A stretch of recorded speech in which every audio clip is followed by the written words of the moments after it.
Hello, everybody, and welcome to another episode of Haunt Behind the Scare. Today, we are getting a behind-the-scenes look at Nightmare Cleveland. Yes. So if you're into mutant bugs, laboratory experiments, things of that nature, then we have a treat for you. I will say this is one of the prettiest haunts I've seen with the lights on, so if you're into haunt detail and lots of gore and that kind of thing, I think this is going to be really awesome. There's a lot to go over, so we're going to get right into it, so enjoy this edition of Haunt Behind the Scare!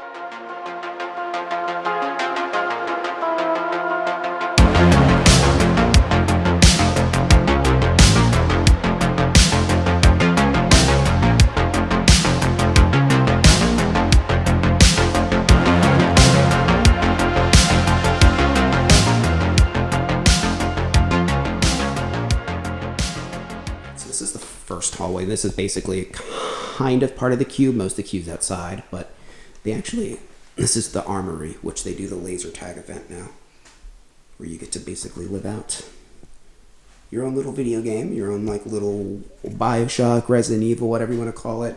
And I think this room has done up much more than when we did the event.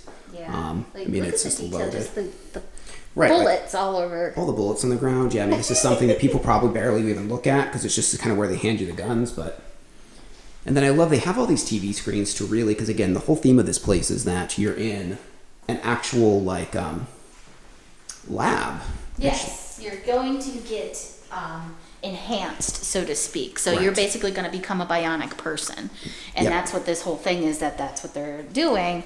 And of course, everything doesn't go as planned. Right, exactly. And the first part of the haunt, which you'll see, is a lot more like Last of Us vibes, things being taken over by nature. But again, just the amount of detail in this haunt, like all these custom-made posters and stuff, and it's very propaganda, like Russian propaganda-y and stuff, which you'll see throughout the haunt.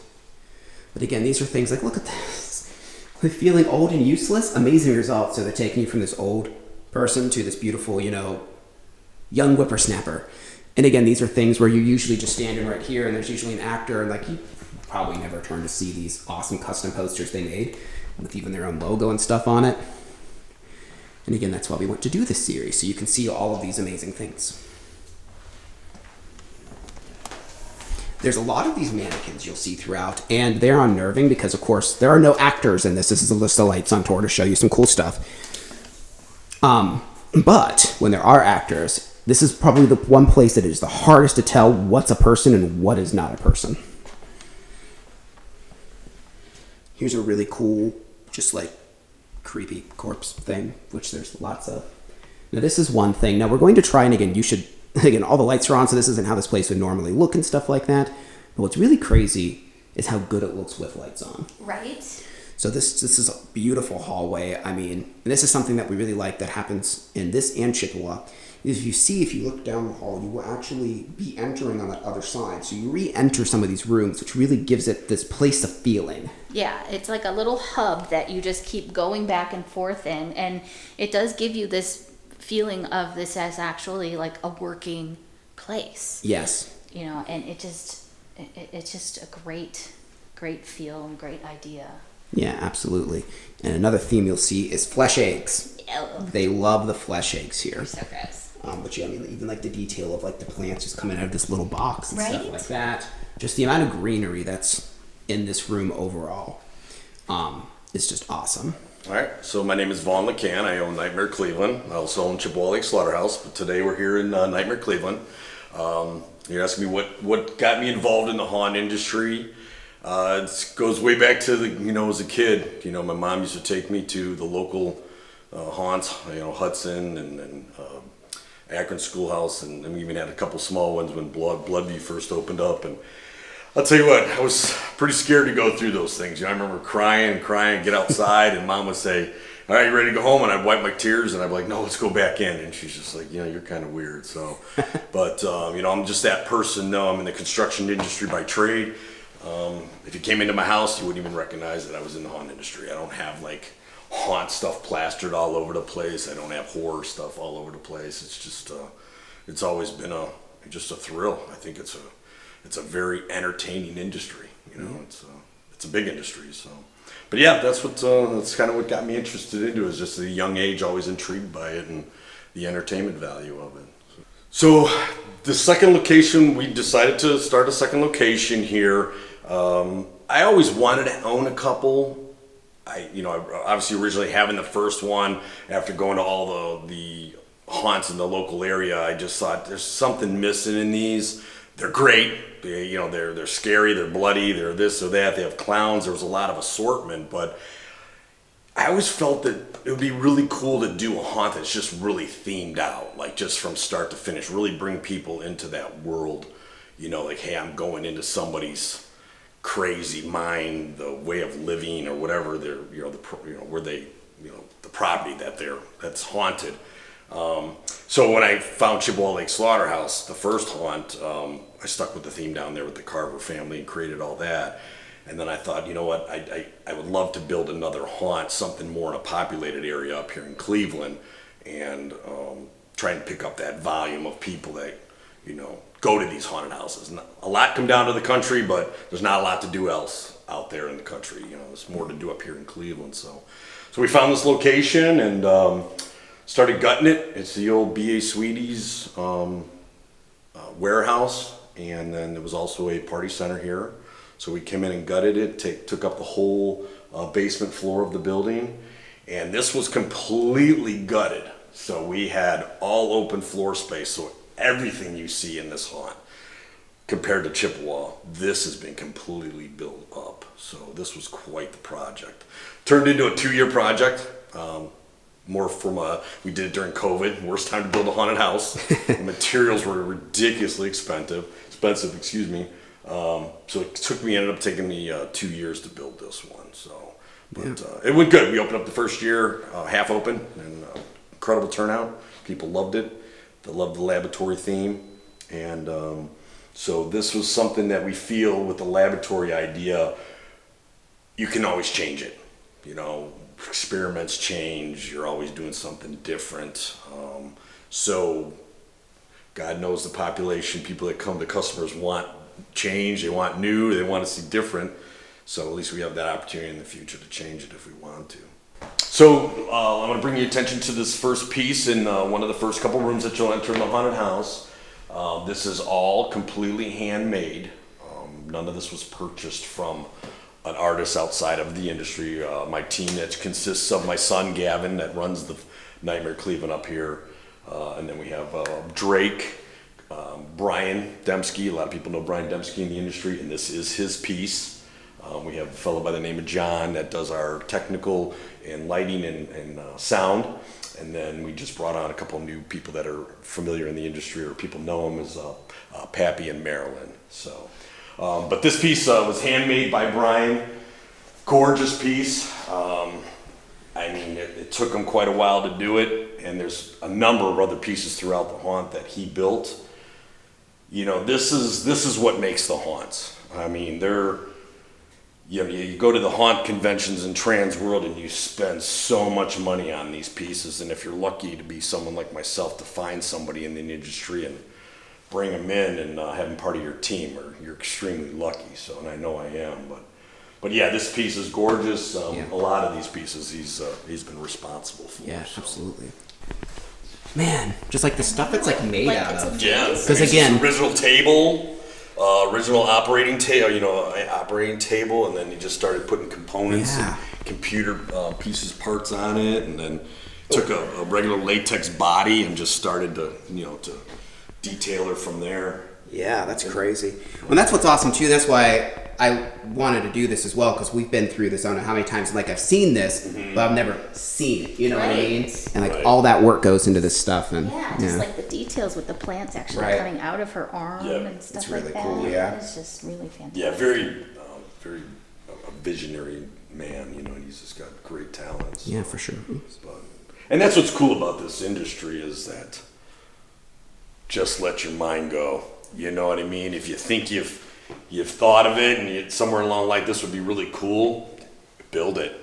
People are like, wow, that's really neat. I've never would have thought of something like that. So, I remember coming in here when this was being built, and I'm like, oh, what's this? He's like, oh, just, I mean, originally just started it. It was nothing like this. So I put a girl on a table, this and that. I'm like, oh, that sounds cool. And then obviously you've seen it progress, but when I got to the end, I was like, wow. Wow. It's gorgeous. This is one of my favorite rooms of the haunt. It's actually a big room now. It's hard to see it, but you can just see like all the plants even up there, and there's like some vines we're gonna have to dodge, and there's just so much detail in this. But this is the big thing I think they do a lot here, is kind of weaving in and out through the rooms, which I really love that they optimize use of space. Again, don't know what these things are. I love them. They're horrible, but I love them. Yeah, they're like little eggs with things. Got one random nice little sunflower. Yeah, that's a beautiful sunflower. But even like stuff in here, again, you'll never really be able to see this because it's like behind this, but they know it's there. Right. And like I love like, again, like this kind of stuff, like you have to actually like duck under it, which is cool. Or like even in here, like all these like syringes and stuff like that that are in this. For the lack of a better term, I'm going to call it a flesh stump. Which we have a great flesh stump right here. I really love this prop, whatever on earth it's supposed to be. It's like, ew. Well, it looks like it's supposed to be one of the eggs, but it's just huge. Yeah. And this is the There's like some spider legs coming up top. of it. Yeah. Yeah, so maybe that's what it is. It's like an egg that's become more egg. Yeah. And the fact that like you think it's wet, it's not. It's not. It's just It's like this green slime goop. It's just oozing out of, but then there's also just this beautiful greenery that's coming out of its little hole. Yeah, it's just. But yeah, I love this room. It's again one of the first real rooms that you get to in the haunt, and it's I love this aesthetic. You can't really see. Let me turn my light off. Let me see if you can. Oh, there we go. You can even see in there through like the foggy glass. There's like all this like moss and whatnot. Just really cool stuff. But here we're on the other side of the hall, just to kind of give you an idea. Over there is where we were earlier, but that's what I mean. And now we are in this spot where you're at sea. And the cool thing we like about that as well is you might see a monster or something over there, and you know, oh, I'm going to get to that eventually. So I really like that you almost get like foreshadowing. This is another one of our favorite rooms. It's like one of the offices. And this room has a crazy amount of attention to detail. I think Vaughn said this is one of his favorite rooms as well. Yeah. But one of the details that I even like that I noticed, and again, things you probably wouldn't, is you see there's like this, I don't know if it's supposed to be a light or some kind of like ornate thing, and it was on this cabinet, but the vines took over and actually ripped it off, and now it's just hanging there, which is super cool. Or even like this chair that was once a horse on the ground, and the plants have just taken over it. Even this typewriter. I don't know, it's just really neat. And scary mannequin. Again, you come that way and you see it out of the corner of your eye, and it's funny how many times like just props will jump scare you in this place, which I just think is super, super cool. Well, and even like this, like there's no need. You would never walk over here. There's no reason to, but they even have this branded for Biotech Industries. Like, that's so awesome. And these really creepy masks.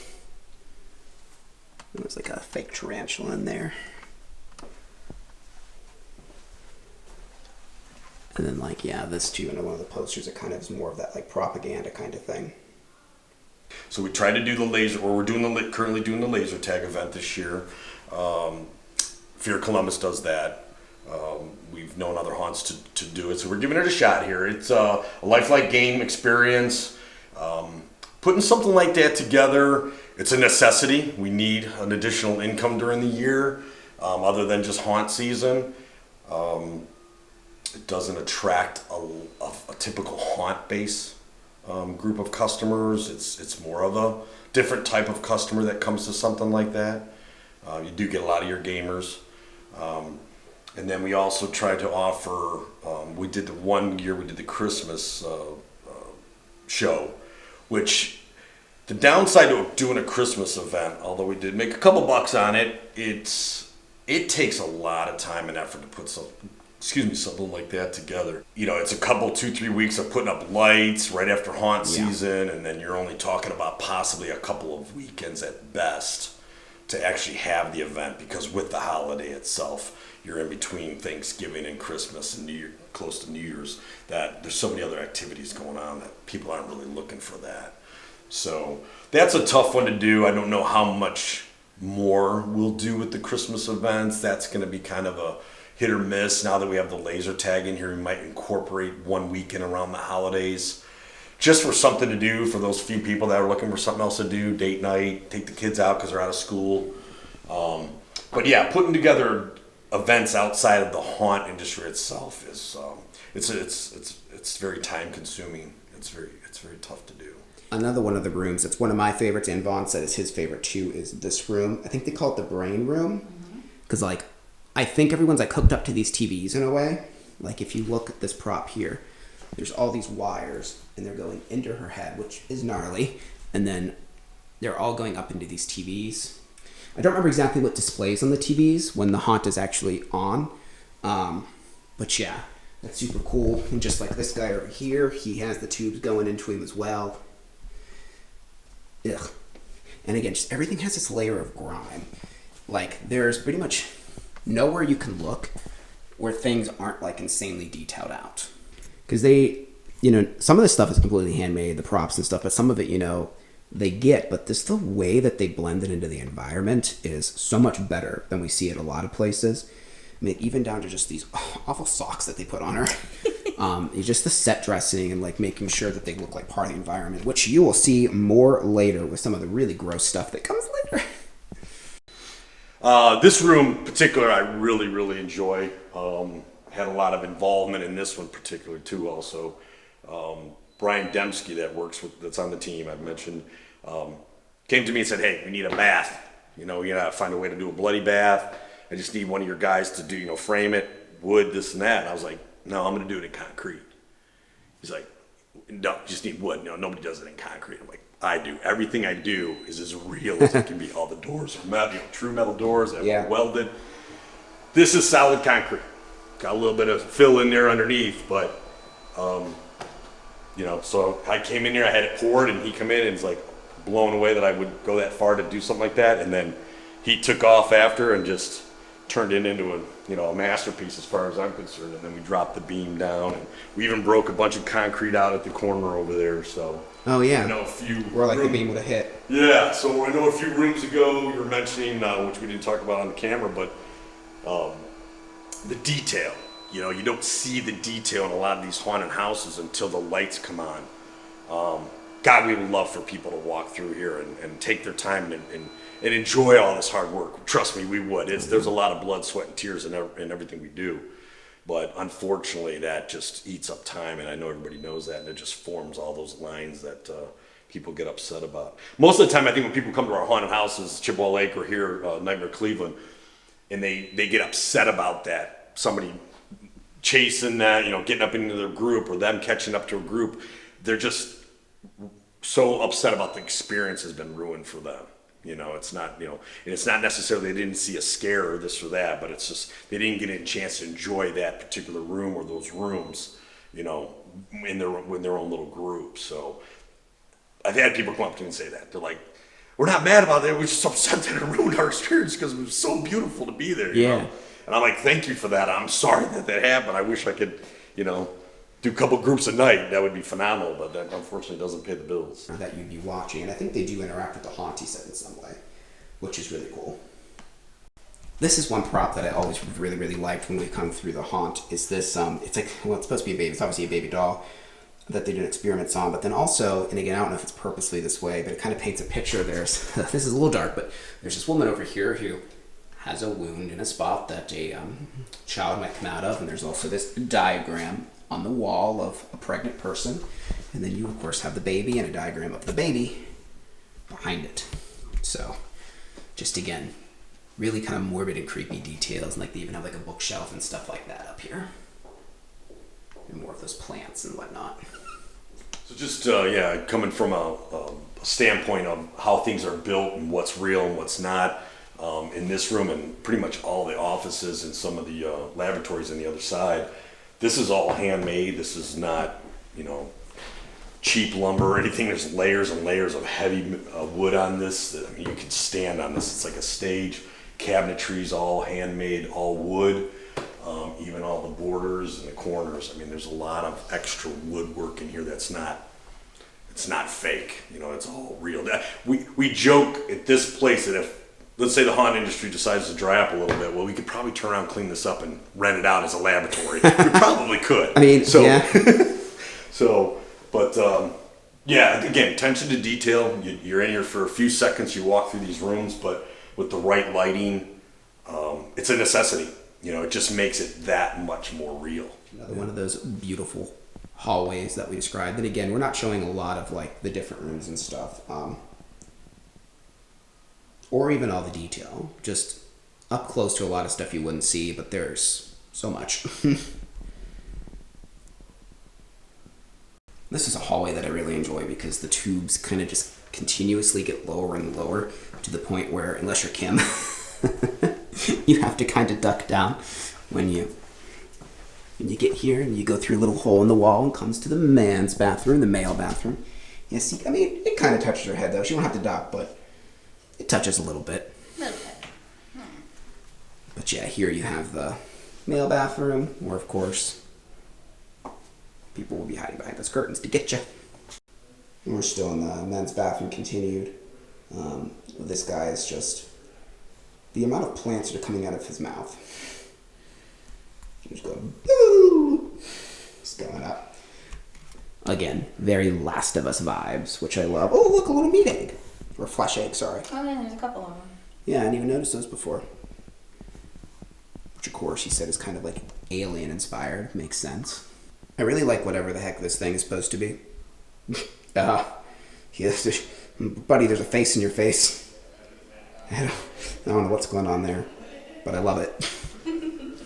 There's something else he was talking about too, off cameras, just sourcing this stuff, like finding all of it. Because a lot of this is like real medical equipment that they just find from like scavenging around, having good connections and stuff like that. Some of this stuff is really expensive, but when hospitals are done with it, it just kind of goes to waste. So that's where a lot of the stuff you see is, but like a lot of this stuff really was used in an actual hospital at one point in time, which I think even adds more to like the creepiness factor. Yeah, it really does. Yeah, it really adds something. But I mean, like even the doorways, like how they have like is it crown molding, whatever you call that, like how detailed it is, and like how this door has been like dehinged and over there. Okay, so here. Oh yeah. No reason for it to be with their logo, but there it is. Oh yeah, like they even have the logo up there. This is how custom everything is. It's amazing. Yeah, it's world class. And then of course we have the pink bathroom, which is the ladies' bathroom. We just went through the men's, and this one is as equally beautiful and taken over by nature. And again, just all these little things, like the sign to wash your hand. No one will notice this. They have the freaking towel thing branded, and then that one is in Russian, but they also have one to tell you to wash your hands in English over here. Like, what? That's crazy. One of my favorite fake out mannequin scenes of like any haunt, obviously one of them is usually real during haunt season, but I think these things are so cool. And again, the actors have masks that are exact replicas of what's on these things, and you have no idea which one's going to jump out at you. And I just love the way these things look. They're so cool looking and just really freaky. Now this is actually kind of like a second queue type of thing that you go through. Now the first year they were open, it was actually the main queue, because again, everything you just saw up until this point, assuming it's all edited in order, did not exist the first year. Yeah. So, and again, there's a lot that I didn't show, but it's just crazy that they literally doubled in size. I would say for most people, this haunt takes about 30 minutes to get through, which due to the intensity of it and whatnot, I think is the perfect amount of time. It was cool when we went through for the laser tag event. You walk down this way and a bunch of the creatures run this way at you, and they're coming around here to get you, and you're like, uh-oh. It was a really like tense moment, which I liked of that event. And they have their big logo up there. And then this is where you enter the second part of the haunt. Because this haunt, when it's actually running, the creatures and that kind of, starts off more people that are crazed and lightly taken over, and then the further you get, the more monstery they become. Yeah, more monstrous, yeah. Really find these things creepy. Like, I think he said these are like newer masks, right? Yeah. It's like the female version. But basically this one here that's up front is what that mask is when a lot of the pieces from the front are removed. So this is like the underneath, like with the skin off, so to speak. So one thing that gets, there's some really gross, like animal props in here that this reminded me a lot of the movie The Thing, with like the dogs when their heads split open. What animal do you think this was? I think it's a dog. Maybe? Yeah. It's really... Yeah, like kind of an ear. Yeah. And jaw. And some stuff just coming out. Yeah. And here's another one.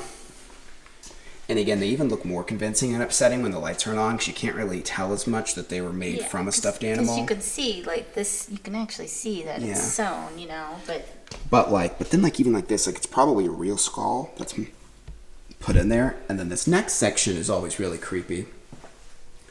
Because again, without the light on, you can't really see. I don't know if you'll be able to see anything. Kind of. If I turn the light off, it kind of gives the effect a little bit more. Maybe. You kind of just see the silhouettes of these animals in there. Again, it might be grainy, but you don't get the same effect if the light's on, because then you can just see that it's actually this, like, basically stuffed animals in there. But it's just when you're walking through here, you're just like, you know, they play like, I think it's like awful like sounds of like animals. look, this one says warning, subject has rabies. Oh yeah, it does. And, you know, and again, you can tell that's like a custom thing too, because it's using that font they use for everything. But yeah, just a real creepy, sad part of a haunt where it's like, oh, this was one that I really like up here. Whatever the heck this thing was. This is so gnarly and cool. It's weird that it's like up too. I would think they would want to almost showcase this more, because it is wild looking. I don't know what it was. Maybe some kind of animal. Some sort of animal. It's furry. Because I feel like around this part of the haunt is when you really start to notice like the actors being more creaturey. Mm-hmm. Just like this blob of something. Ugh. And like you can see like a jaw there. It's so gross. And goopy.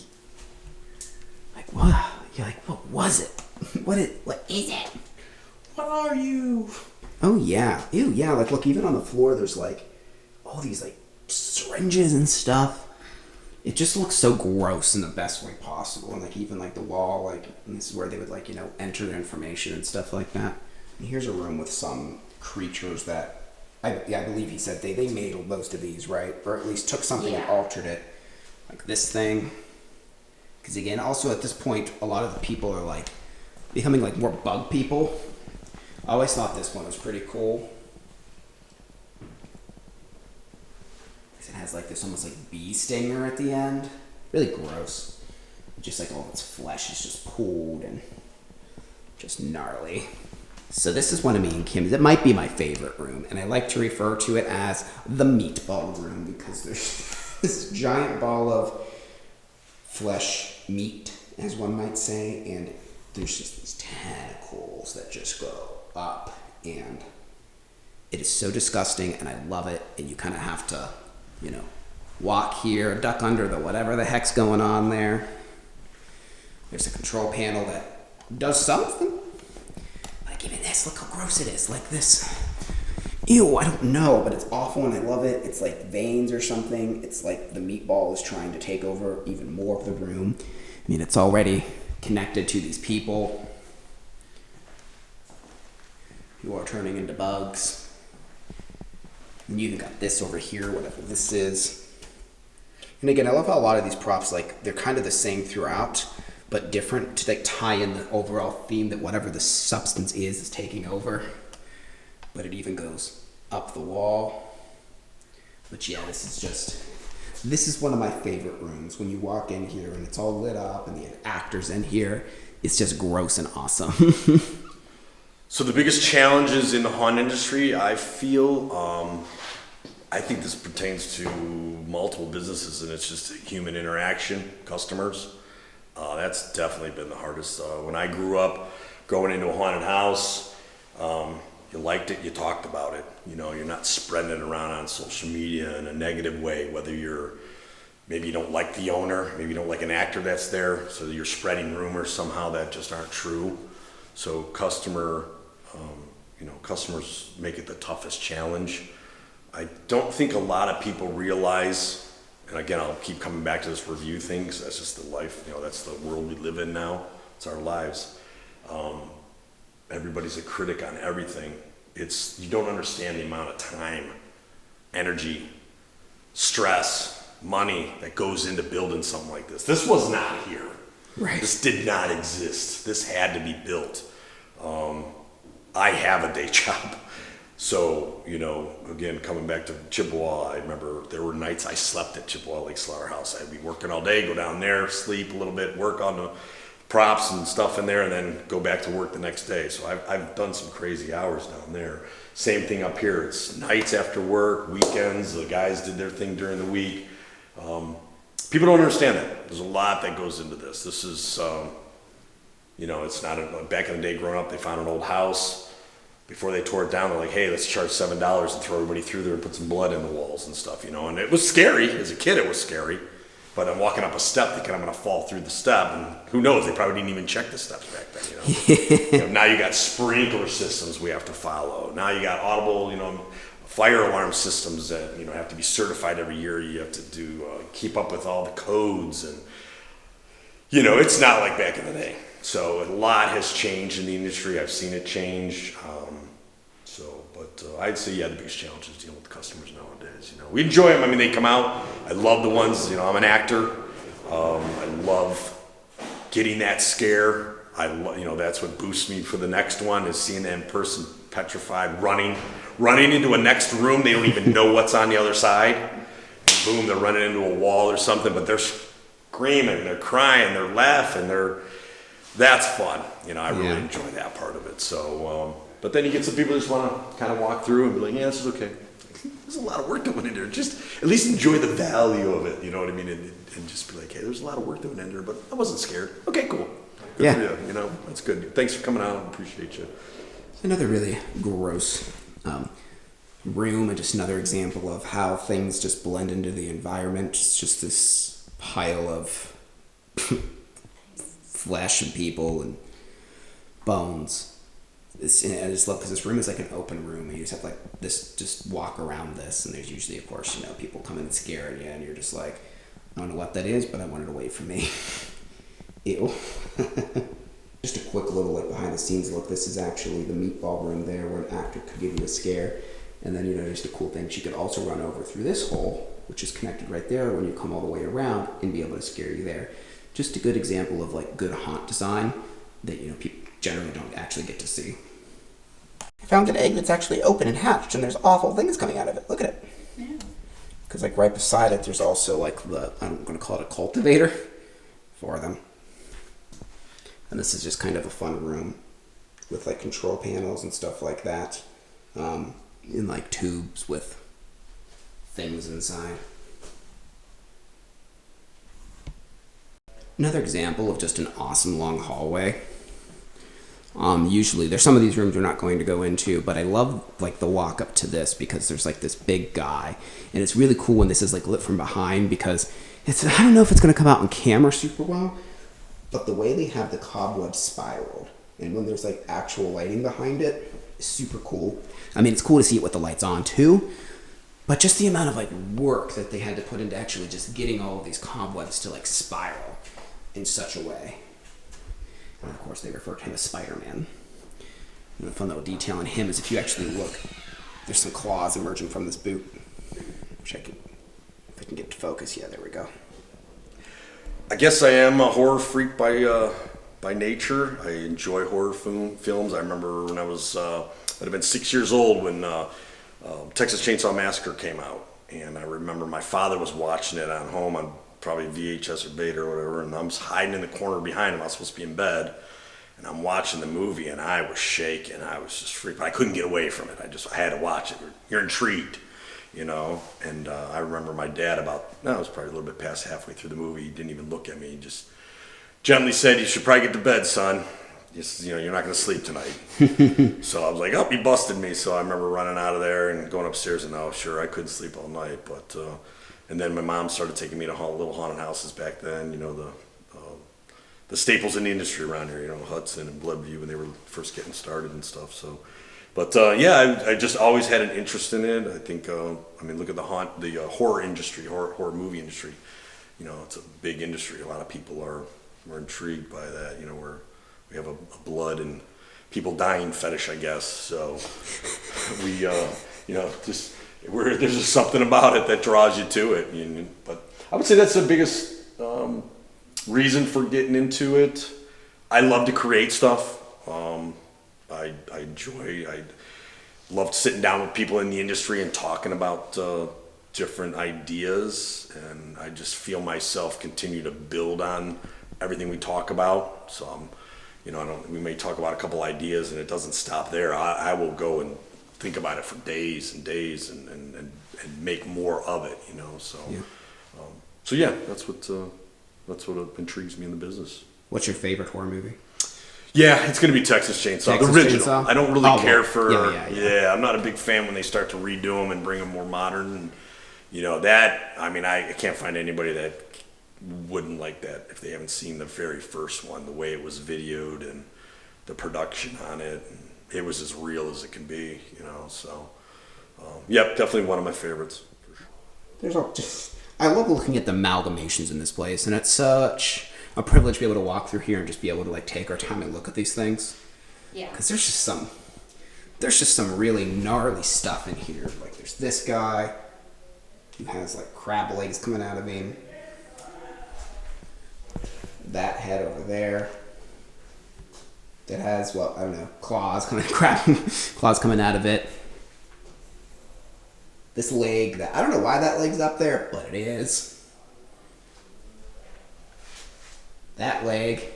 And then we got one last head, which again, so The Thing inspired. I mean, like literally something like this is in The Thing and it goes across the floor. So if you're a big fan of like that movie, I think that this will be like kind of a dream come true haunt for you because of how, I mean, it has to be inspired by that movie, at least in some way. For sure. Yeah. Right, and this is one of the newest rooms and the last room that I really, really like in all of its detail. Get your squid tentacle coming down there. It's just, I don't really know what exactly is going on in here. There's all this, I don't know if it's like smoldering. That's what it reminds me of, is like something's almost like smoldering of some sort. But like they have these like, you know, these apparatuses that are going into them and all of that stuff. Like each one has that. It almost kind of looks like you're in a cave or something too. Yeah. Whatever it's like a nest. Like a full-blown nest. Yeah, whatever the black goop is that's taking over. A bunch of eggs down here. But yeah, pretty gnarly. And then of course, I have an empty spot. And then another thing that's new for this year, and this is again, this part's not going to be here. This is just for laser tag. And I think they said they're going to add more things to this room. Yeah. But of course, you exit through the gift shop. And when it used to just be like a little desk, basically, now they have this whole like nice thing made out for an actual proper gift shop. What do you say it's called? So we just call it the egress. The you know, egress? so it's just a way to get out. You know, obviously, in the industry, it's super important with the sprinkler systems, the alarm system, and then obviously customers being able to get out safely. So everything you just walk through, there's doors on the other side that have emergency exit doors on them, and if you walk out of them, this is what you'll come into. Yeah. And then this will immediately get you the quickest out of the building. From a safety standpoint and from the fire, you know, department standpoint, they don't want you to have to run through all those rooms to get out safely. So when we could design this haunt, we took into consideration these egress hallways. This one goes down, wraps around, and then we have the same one on the other side. So large area for people to get out quick. My name is Pappy Arndt. I'm the makeup manager here at Nightmare Cleveland. And every single night when the actors come in, they'll get a makeup card and get costuming. And when they get to the makeup stations, we'll look through and it'll tell us what scene they're in, what general look we're going for, and the time frame, which is the most important for us. We try and keep everybody on a tight time frame so we get everybody out on time. So the makeup times can range anywhere from 2 minutes up to 15 minutes. Most of them in the 10 region. And yeah, then we are all airbrush here. We do all alcohol-based airbrush paints to keep the speed up and get everybody looking as scary as they can, quickly as we can. What kind of got you into wanting to do makeup for a haunt? So I've always done my own makeup. The haunts that I started out were lower budget, and it was kind of everybody had to do their own makeup. So when I started doing mine, then people started asking, hey, can you do mine for me? And it just evolved from there. And last couple years, we've done a lot of travel acting. So I was out in Chicago and Detroit, and those are all areas where airbrushing is really taking off. There's a lot of incredible artists out there. So I started learning airbrush from all those artists, and then kind of brought it back to Cleveland, where airbrush is still fairly new out here. I see you have a lot of like the pictures. Is that kind of, you said that's kind of like to help you like guide, like yes. kind of a thing? These are all artists that I look up to and that I think do incredible work, and there's still a ton that I don't have hanging up there that I forward to all my artists to use as inspiration. But yeah, I always found it really helpful to have inspiration photos around. My old manager used to have inspiration photos all through his makeup room. So my first time doing like a full body and a torso and everything, I was really experienced with doing faces, but I didn't know what to do for the torso. So it was perfect because I could just look at the inspiration photo and see kind of what other artists are doing to complete a full body look. That's awesome. And I guess the last question I'll ask is, because you said some take like very little time and some take more, what's the most complicated makeup that you guys have to do nightly? Is there like a certain character? So our most complicated look is for our new finale scene. And obviously we do a lot of science experiments, so we're doing half man, half bug creatures. But those are, even our most complicated look, we're still trying to keep in the 12-minute region. So obviously a haunt of this size up here in Cleveland, we're dealing with a lot more actors. As I mentioned before earlier with the names, we brought on 2 people, Pappy and Marilyn. My son Gavin and Drake and Brian are also involved, but it's about organization. That's super important here. So right now we have some costumes out here that we're washing and cleaning and are just kind of hanging out drying right now. But they're going to go into our costume and makeup room, costume and mask room in the back here. Marilyn runs that department for us. She's got it well organized. She has some boards here for every room and the character and the actor that goes in it. Certainly the scene in this area is chaotic the nights that we open up. Lined up to get your makeup, lined up to get your mask, get your costume, and get aside, and wait for the next person to get ready. So that takes a good couple hours, so everybody's up here kind of hanging out for a while. We try to accommodate all of our actors as much as we can. We have areas for them to change. We have guys, girls restrooms. We got chairs are usually put out here during the nights for people to just sit and hang out. Certain nights, if it's a crazy night, depending on how hectic it is, we'll serve some food for the actors so they can know that they're getting something to eat for the night. But yeah, as far as organization, that's key. If you can't get this place organized, which we did the first year, before they came on board, we were pretty disorganized. We had just finished building the second side. Yeah. To be honest, we didn't even have time to get any attention to this on. So we were just handing out costumes and masks and get in this area, and then, so it was pretty disarray. But yeah, now between my son Marilyn and Pappy, they're doing a great job getting this organized. So. Hello, everyone, and welcome back to Josh's and Kim's Dungeon, which I guess is what we're calling this now. But yes, what did you think of the behind-the-scenes look at Nightmare Cleveland? We're super appreciative they had us out. I know that we had a lot of fun getting to look at the sets. Oh, yeah. I brought a friend home. That's a little bug. Yeah. Weirdly beautiful. Don't know why it's so beautiful, but it was. It's amazing. Yeah. It's really awesome. But yeah, again, hopefully you enjoyed it. We also will be going to Chippewa Lake Slaughterhouse, so make sure that you are liking and subscribing so you can see that. And also, make sure you ring that notification bell so you don't miss any upcoming videos. But that brings us to an end of this episode, and we'll see you on the next episode of Haunt Behind the Scare.